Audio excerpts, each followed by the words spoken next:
The dust settled across Israel, marking the end of an era. King Solomon, renowned for his wisdom and might, had breathed his last. His son Rehoboam was next in line to inherit the throne. As Rehoboam prepared to assume his royal mantle, representatives from all 12 tribes of Israel gathered in Shechem. They came not only to affirm Rehoboam's kingship, but also to present a petition. Their plea was simple, yet profound. Lighten the burden, ease the yoke of forced labor and excessive taxes imposed by Solomon in his later years. Would he heed the cries of his people, showing himself to be a leader who listened and cared? Or would he cling to the ways of his father, potentially alienating those he was meant to serve? The future of Israel rested on his next move. Faced with this weighty decision, Rehoboam first turned to the elders, seasoned advisors, who had served his father Solomon.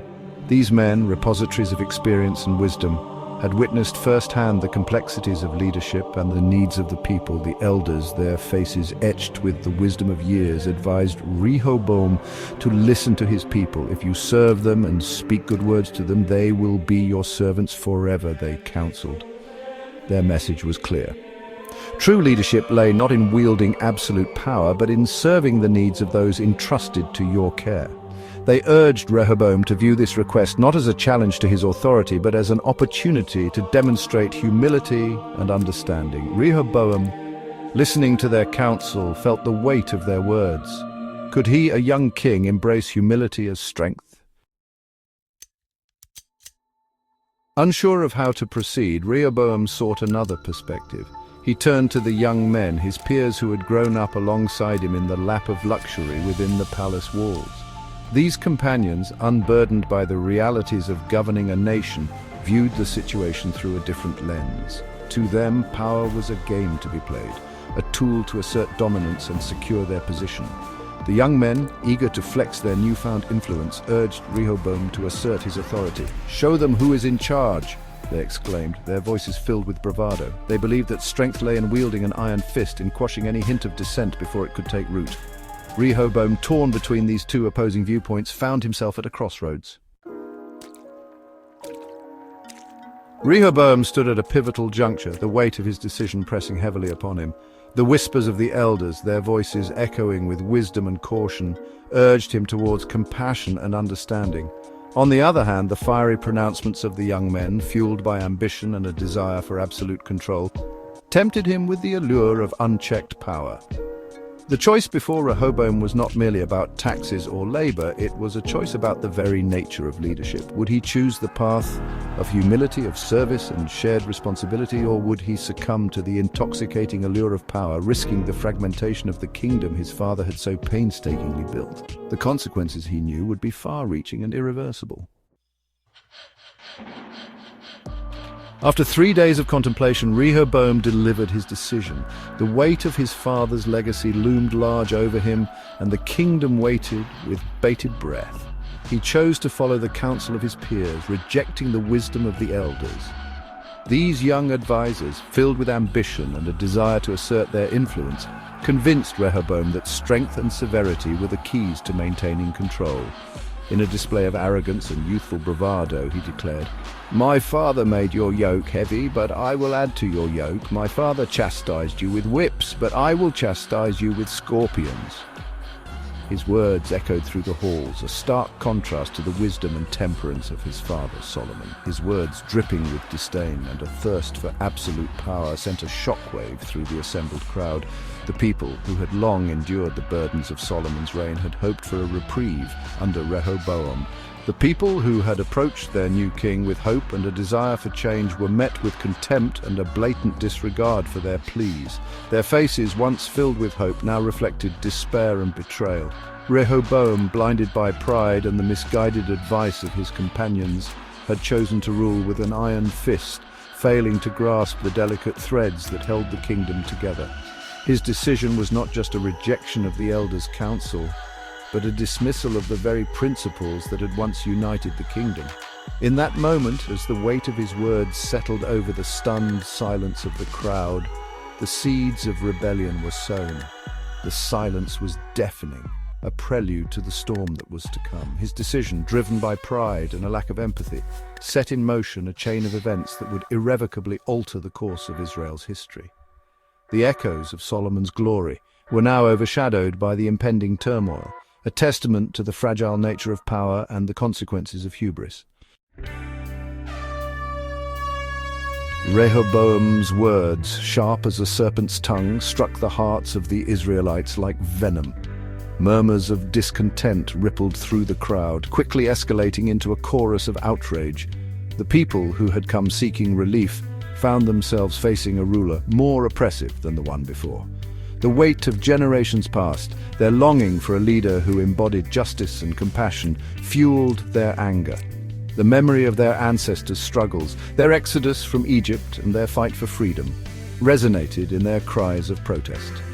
Rehoboam, in their eyes, had betrayed the very covenant upon which the nation of Israel was founded. The unity that had characterized Solomon's reign, albeit strained in his later years, began to unravel at an alarming pace. Rehoboam, blinded by his own sense of self-importance, failed to recognize the gravity of his error. The situation escalated rapidly. Rehoboam, realizing the magnitude of his miscalculation, dispatched Adoram, his chief tax collector, to quell the unrest. This act, however, only served to further inflame the crowd. Adoram, a symbol of the oppressive policies they despised, became a target for their rage. The people, pushed to their breaking point, stoned Adoram to death. Rehoboam, witnessing the ferocity of his people's anger, barely managed to escape with his own life. The kingdom, once united under the banner of David and Solomon, had fractured beyond repair. The northern tribes, led by Jeroboam, a man who had once been a trusted official in Solomon's court, formally seceded from the union. They established their own kingdom, known as Israel, with Jeroboam as their king. The southern tribes remained loyal to Rehoboam, forming the kingdom of Judah. The story of Rehoboam stands as a timeless cautionary tale, a stark reminder of the profound impact of leadership decisions. His tale is not just a historical account, but a lesson that echoes through the corridors of time, resonating with leaders in every era and every field. His reign, though brief and tumultuous, offers invaluable lessons for leaders across time and in all sectors of society. The decisions he made, the paths he chose, and the people he trusted all contributed to the legacy he left behind. Rehoboam's most glaring error lay in his choice of advisors. This single decision set the stage for the unraveling of his kingdom.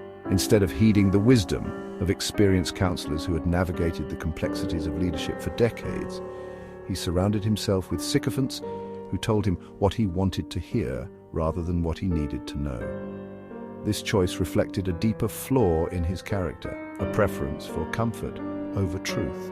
True leaders, in contrast, recognize the importance of seeking diverse perspectives, of surrounding themselves with individuals who are not afraid to challenge their assumptions and offer honest, even if uncomfortable, advice. They understand that growth and progress often come from facing hard truths and making difficult decisions. Furthermore, Rehoboam's downfall highlights the dangers of pride and the pursuit of power for its own sake. His arrogance blinded him to the needs and concerns of his people, leading him to make decisions that were self-serving rather than beneficial to his kingdom.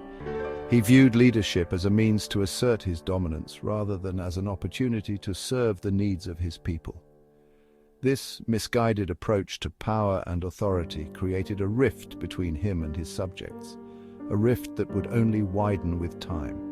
His actions, driven by arrogance and a lack of empathy, alienated those he was meant to lead, ultimately resulting in the disintegration of his kingdom. The story of Rehoboam serves as a powerful reminder that true leadership is about service, humility, and the willingness to listen and learn. The lessons gleaned from Rehoboam's reign are not confined to the dusty pages of ancient history. They hold profound relevance for leaders in the 21st century and beyond. These lessons transcend time and culture, offering wisdom that is as applicable today as it was in the past. Whether you lead a nation, a company, a community, or even a family, Rehoboam's story offers timeless truths that can guide you towards becoming a more effective and compassionate leader. His experiences serve as a mirror reflecting the challenges and opportunities that come with leadership in any era. Firstly, prioritize listening over dictating. A leader who listens is a leader who understands the pulse of their people. Seek first to understand the needs, concerns, and aspirations of those you lead. This empathetic approach fosters trust and loyalty. Create a culture of open communication where feedback is welcomed and valued. Encourage your team to voice their thoughts without fear of retribution. Remember that true leadership is not about imposing your will, but about empowering others to reach their full potential. Empowerment leads to innovation and growth. Secondly, surround yourself with diverse perspectives. Diversity in thought and experience enriches decision-making. Seek out advisors who challenge your assumptions, offer alternative viewpoints, and are not afraid to disagree with you. This will help you avoid the pitfalls of echo chambers. Embrace constructive criticism as an opportunity for growth and learning. By welcoming feedback, you pave the way for continuous improvement and resilience in leadership.